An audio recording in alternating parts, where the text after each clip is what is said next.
नमस्कार बच्चों, मैं हूँ प्यारे मोहन सर और स्वागत है आपका आपके अपने educational YouTube channel the grammar Sangam पर, जहाँ अंग्रेजी, हिंदी और संस्कृत व्याकरण को बहुत ही आसान भाषा में सीखते हैं। आज आज का विषय है इंट्रोडक्टरी ईट। ट्रांसलेशन में प्रेजेंट टेंस से लेकर फ्यूचर टेंस के 12 टेंस को अलग अलग वीडियो में साफ क्लियर कर करके एकदम आसान भाषा में आसान तरह से सिखला दिया गया है। आप अलग अलग टेंस के वीडियो देख सकते हैं। अब स्पेशल रूल्स ऑफ ट्रांसलेशन, यहाँ हम ट्रांसलेशन के कुछ खास नियम है जिसमें इंट्रोडक्टरी ईट है, यानी कुछ ऐसे सेंटेंस भी होते हैं जो अंग्रेजी के ट्रांसलेशन टेंस के आधार पर नहीं बनते हैं, उसे अलग तौर तरीके से बनाना पड़ता है। उसमें इंट्रोडक्टरी ईट भी है। इसको हम इस तरह से देखेंगे। चले वीडियो शुरू की जाए। देर किस बात की, चलिए देर किस बात की वीडियो शुरू की जाए। देखिए बच्चे, यदि किसी हिंदी वाक्य में समय सूचक शब्द ही वाक्य में कर्ता का काम करने लगे हैं, तो उस वाक्य का प्रारंभ ईट से करते हैं।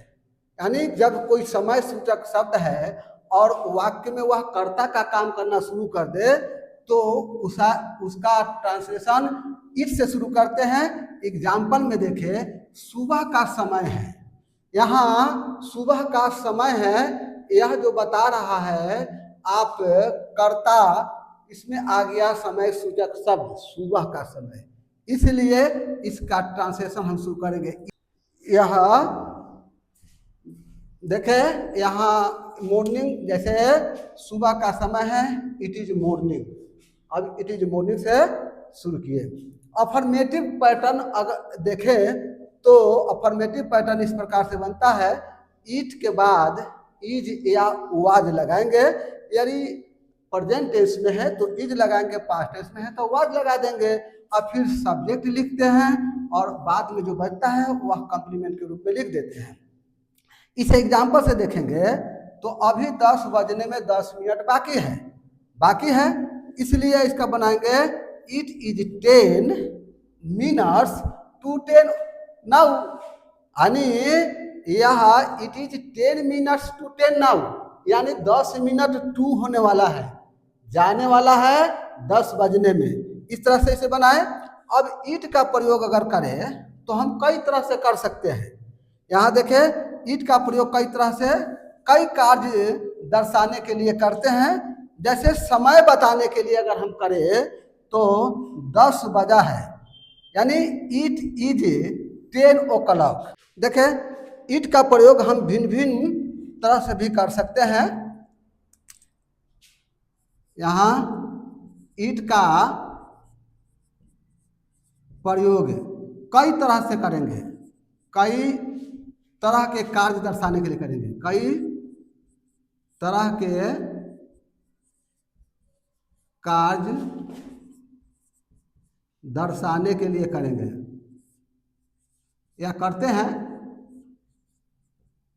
देखें, अब यहाँ पर समय बताने के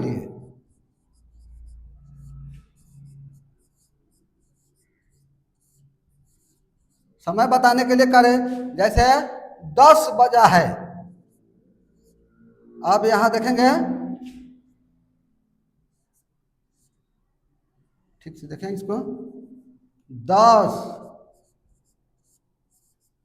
बजा है, यह बनाएंगे इट इज 10 o'clock। अब यह तो समय बताने के लिए किए, फिर उसके बाद आप देखें दिन बताने के लिए भी कर सकते हैं। पहला समय बताने के लिए करें, दिन बताने के लिए करें। दिन बताने के लिए कर सकते हैं। जैसे सोमवार,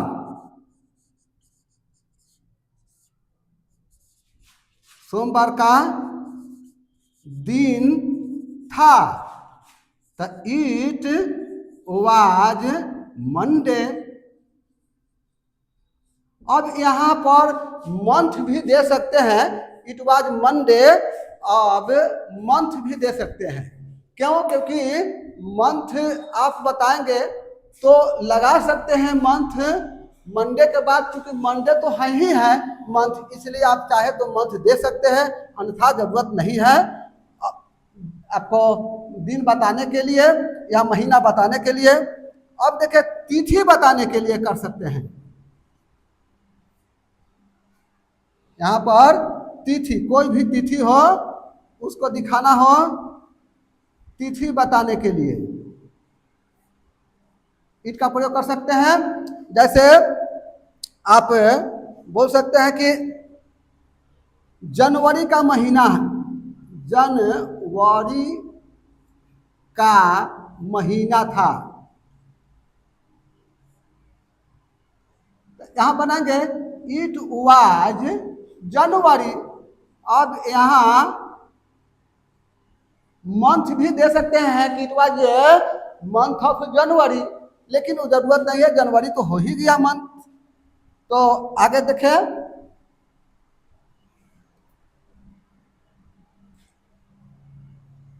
महीना, साल,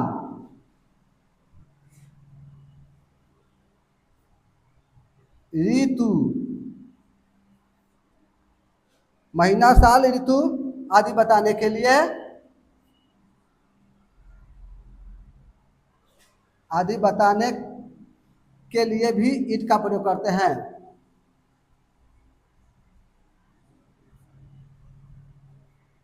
इट का प्रयोग करते हैं। अब जैसे देखें, बताएंगे दो एग्जाम्पल में देखें, 2010 का वर्ष था, 2010 का वर्ष था। अब यहां बनाएंगे इट वाज 2010, यहां पर इतने देकर के छोड़ देंगे, इट वाज 2010। यह 2010 का वर्ष था, तो इट वाज 2010। यह आप आसानी से बना सकते हैं। फिर इसे हम देख लें, इसे देखें दारे, और फिर इसको हम यूज करते हैं आगे देखने के लिए।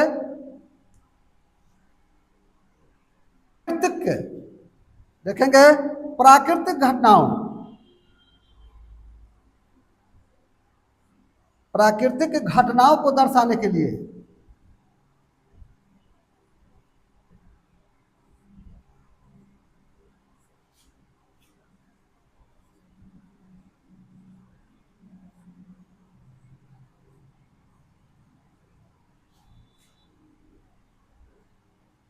इसका प्रयोग करते हैं।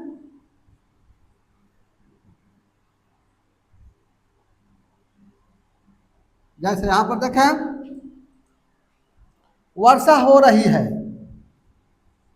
एग्जाम्पल में देखें,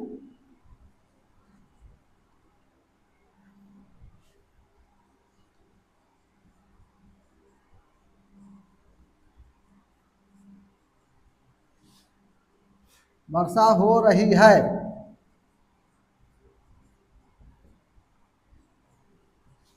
इट इज राइनिंग, वर्षा हो रही है। अब यहां अंधेरी रात थी, आप देख लेंगे अंधेरी रात थी, तो बनाएंगे इट वाज डार्क नाइट,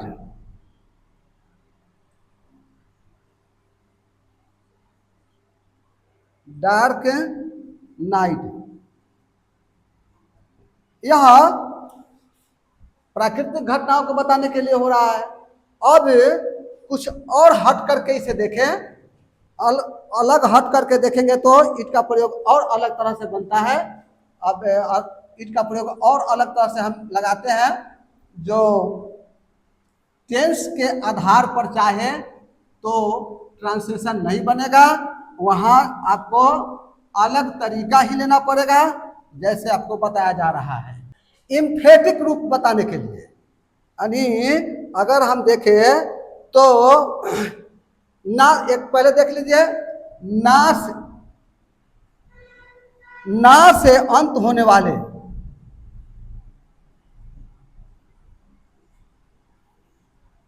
ना से अंत होने वाले, ना से अंत होने वाली क्रिया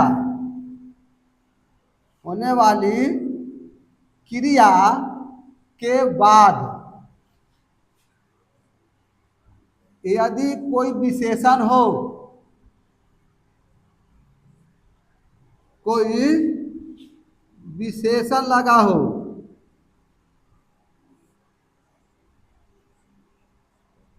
तो ईट से ट्रांसलेशन बनाते हैं। तो ईट से ट्रांसलेट करते हैं।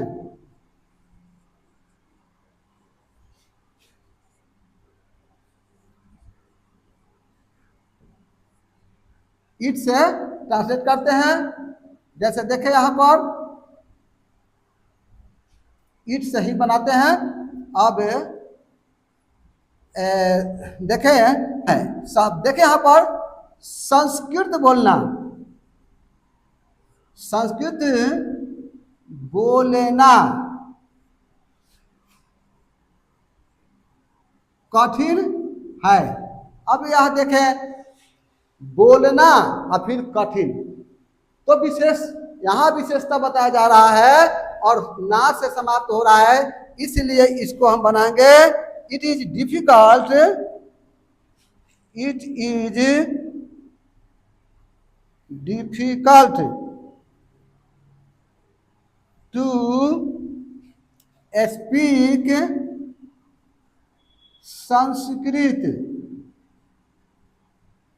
यह अगर ऐसा कहीं होगा तो आप ईट से बनाएंगे, और आप अगर जोर देना होगा, एम्फेटिक रूप में भी हम ईट का प्रयोग करते हैं।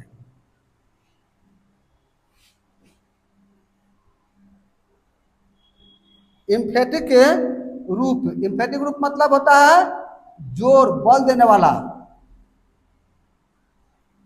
जोर देने वाला वाक्य हो, तब देने वाला वाक्य में ईट का प्रयोग करते हैं। जैसे यहाँ कहेंगे कि मैं ही तो हूँ, मैं ही तो हूँ। अब यहाँ मैं ही तो हूँ, अब यह जोर दे रहे हैं, आप कह रहे हैं कि नहीं दूसरा कोई नहीं है, मैं ही हूँ। अगर मैं ही तो हूँ तो बनाएंगे आप अलग ढंग से बनाना होगा। इट इज यहाँ लगा देंगे मी। अब इट इज मी ऐसा इसलिए कि आप जोर दे रहे हैं और सब्जेक्ट जो है सो इट के रूप में आ जा रहा है, तो ऑब्जेक्ट के रूप में आपको देना होगा मी। बोलना आसान है पर करना कठिन। यहाँ बोलना आसान है पर करना कठिन। It is easy to speak but difficult to do. बोलना आसान है पढ़ना कठिन, पर करना कठिन। तो ऐसे हम ईट से अलग ढंग से बना सकते हैं। तो बच्चे, आपने इंट्रोडक्टरी ईट के विषय में समझा और मैंने बताया। मुझे उम्मीद है कि ये वीडियो आपको अच्छी लगी होगी, और आपको इस वीडियो पर किसी प्रकार का कोई डाउट रह गया हो तो आप कमेंट बॉक्स में जाकर आप अपना कमेंट लिखें, मैं उसका अगले वीडियो में जवाब दूंगा या बताऊंगा, समाधान करूंगा। बच्चे, यदि वीडियो अच्छी लगी हो तो आप इसे लाइक करें, शेयर करें तथा चैनल को सब्सक्राइब करें।